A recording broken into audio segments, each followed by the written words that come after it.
على الكلام بتاعي ده، الكلام اللي احنا هنقوله ده بتاع احمد عريشه، حاجات جديده على بلدنا بتأذي وتضر ولادنا. والنبي حضر لي النمر والانثى. البودره فين يا قماش؟ حاجات جديده على بلدنا بتأذي وتضر ولادنا. التمول والإصهار خطر كبير بيهددنا. البانجو والحشيش، الحشيش بتاع عم صالح المضروب. الحشيش قال للبانجو انا اجمل دخان بيضر الانسان، كل اللي بيشربوني بيروحوا في التوهان.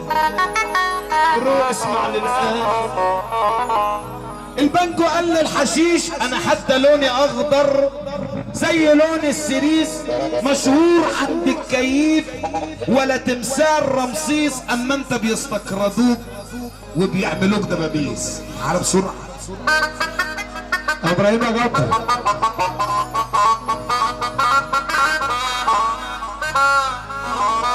تحبسونا هات يا. البانجو قال للحشيش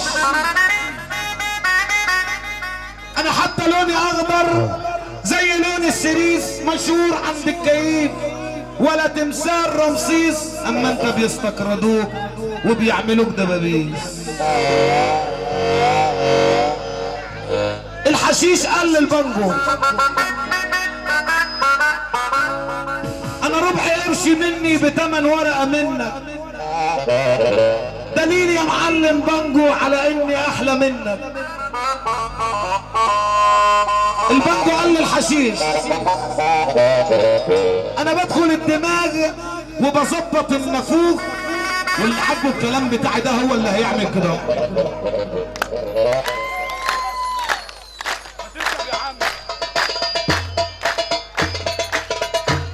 منك لله ما تشوفش الفرح يا اللي ما تقف نص دقيقة كده 100 100.